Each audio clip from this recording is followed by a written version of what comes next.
In the infamous words of one of my Hall of Famers, you don't know what you don't know. And normally when you don't know what you don't know, you're quiet and you keep, you zipper your mouth and because you don't want to act or look stupid. And that's why I continue to kiss frogs and I continue to talk to people, knowing that 99% of the time, nothing meaningful is going to come of for me, but I know 100% of the time something meaningful will come for them, all these meetings that I have around the world. I know that. But that's why you have to continue to turn over the rocks. A metaphor, you got to find that frog that's going to turn into a prince or princess, depending on, And, but it's very much the sales process. You fill the funnel with LinkedIn. We talk in detail about this. You're filling the sales funnel with LinkedIn. And 95% of all the Dream Team members the last 5 or 6 years have come via LinkedIn. 95, not 100%, but 95. Because not everybody's on LinkedIn. But for your purposes, LinkedIn is a great vehicle. It's a super, and we show you a video. We have a video. One of my mentees, a Canadian Muslim, put a video together. I think he's an engineer, come to think of it, showing the right way to use LinkedIn, or not the right way, because there's no right way, the most effective way. And you're going to get that. Of course, most of you won't follow it, but you're going to get it. And it's really, yes, sir. When you find the chairman, can you not ask the chairman who he would like to work with? No, because then he puts the board together, and then they cut your ugly face off.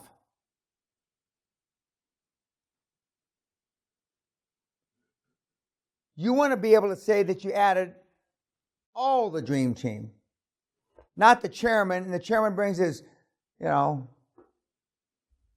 whoever on, and no. Plus, you need to practice. See, you're looking for an easy way. You're looking for the Macedonia way. And the accountant and the lawyer, and we go in depth about this, the accountant and the lawyer, you have an accountant transaction person and a lawyer transaction person on the board. You don't use their law firm and their accounting firm as your success fee accountants and lawyers.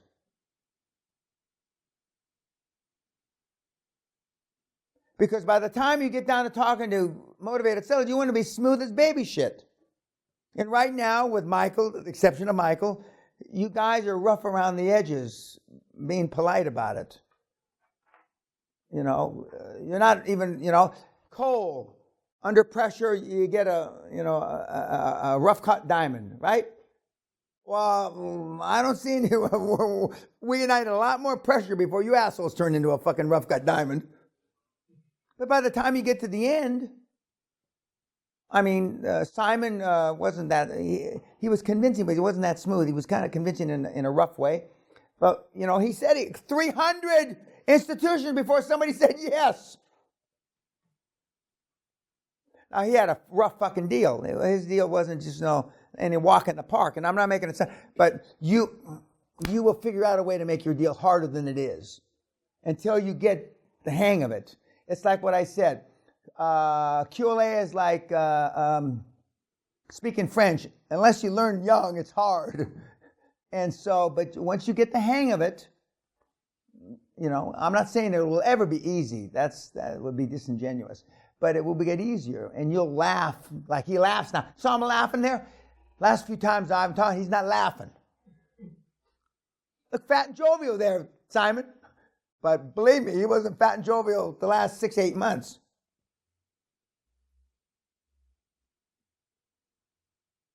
Now, I don't know. It's like getting out of prison. I've never been in prison. I've been arrested. So I know what it feels like to get out of county jail, though. I was happy. And they weren't fucking me in the ass like the little guys they were doing it to. I couldn't look. I don't, and and when you try to break that shit up, then well, 5 of them could do something to me, but I just, nope. So for those of you that think that you're going to do it, there's only 3 or 4 of you guys that can make it in prison or even jail. So I would stick on the straight and narrow if I were you. I would stick on the straight and narrow. Was there another question there? Okay, now,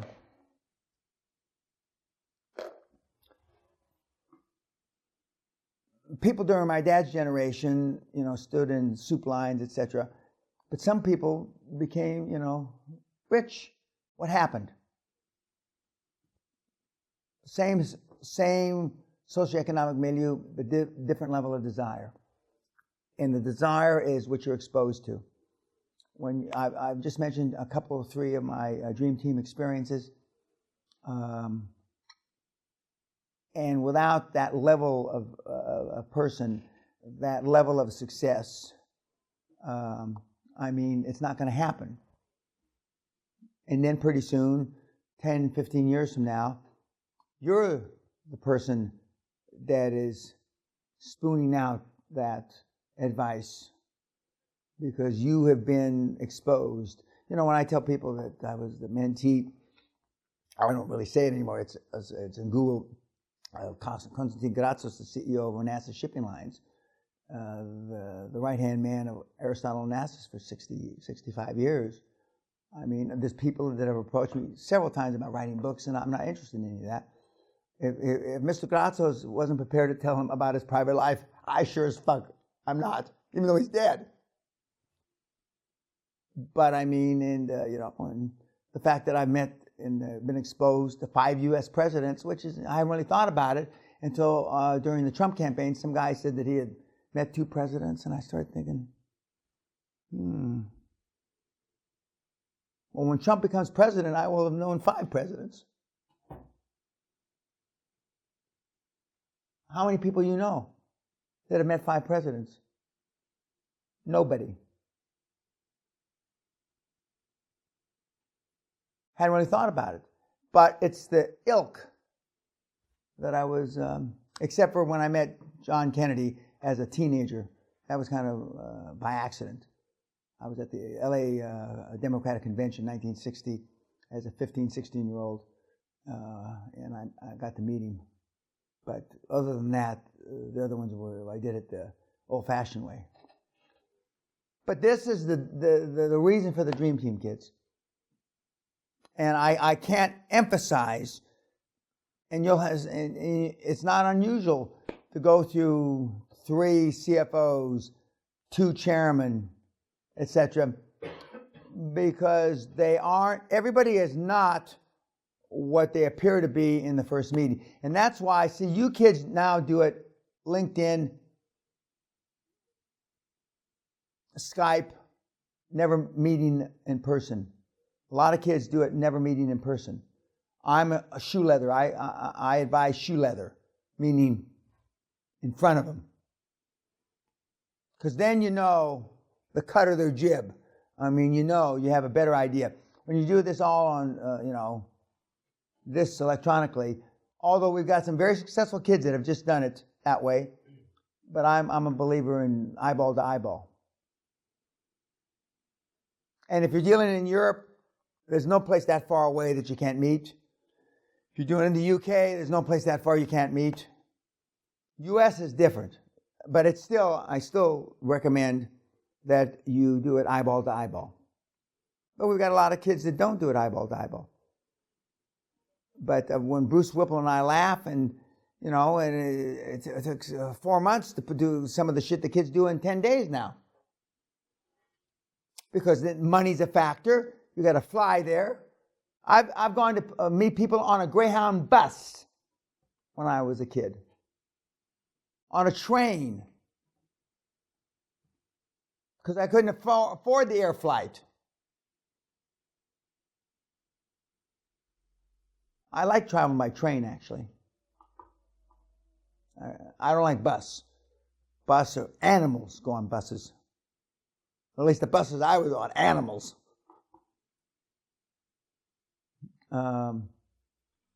You take ships? I've taken ships, yes. I took a tramp steamer once to Australia many years ago. Sally and I just went across the Atlantic. Well, this is not what you're talking about, I don't think. A QE2, the new Queen Mary, whatever, the big ship. I like that ship because it has, like in the movie Titanic, it has classes. Super upper, down to the shit class. And you don't have to eat together. I like that. Sally and I like that. And you dress for your meals. I'm not talking about flip-flops and a fucking t-shirt either. Yeah. And the old ships, well, that's a new ship, but the Queen Elizabeth or whatever it is, the new one, we took from Southampton to New York. And it's I think it's an 8-day cruise. Very nice. Very nice. And it's I don't know what it is in the other classes, but the upper class, whatever the top class was called. And that sounds, elitist, and I am. Why not? I paid my fucking dues, you YouTube cunts. And the thing that is the most exasperating about YouTube is everybody's got a fucking opinion. People that don't have enough money to buy toilet paper to wipe their fucking ass are telling me about something I said. It's unfucking believable. People I wouldn't spit on if their fucking face was on fire. Got an opinion. But it's a free world, free speech. Free speech. But my normal answer is, when you go out and make something of your life, then come back and talk to me. I never hear from them again. 100%, I never hear from them again. Who's 5? Who's 6? Oh, excuse me. Who's 7?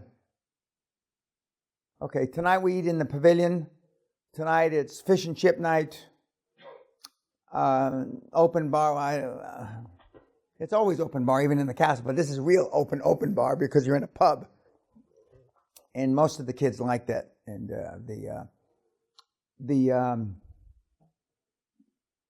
and I think the food starts, I don't know when the food starts. I think at 8. But you can go there beforehand and load up on the spirits, as they say. Any questions before we break? Yes, sir. Mr. Peña, earlier you were talking about return on minutes. Can you just expand on that a little bit? Yeah, okay, 2 things. You've been taught and you've read return on your investment for the most part. What's the ROI? And then there's different ways to calculate ROI. Is that cash on cash or whatever the fuck? Okay. I, myself, personally, I want to be guaranteed return of capital, not a return on my capital, a return of my money. I don't invest. Real wealthy people want a return of their money, not a return on their money. Does that, so I'm not interested on the interest or whatever, okay. But a return on minute is, before, if you got 6 or 8 or 10% a year, it was considered a good return on investment. But now with the internet, it's return on the minute. In other words, I've made investments where, Great Western, in 55 million % was my return. 55 million %. 67,000% a year.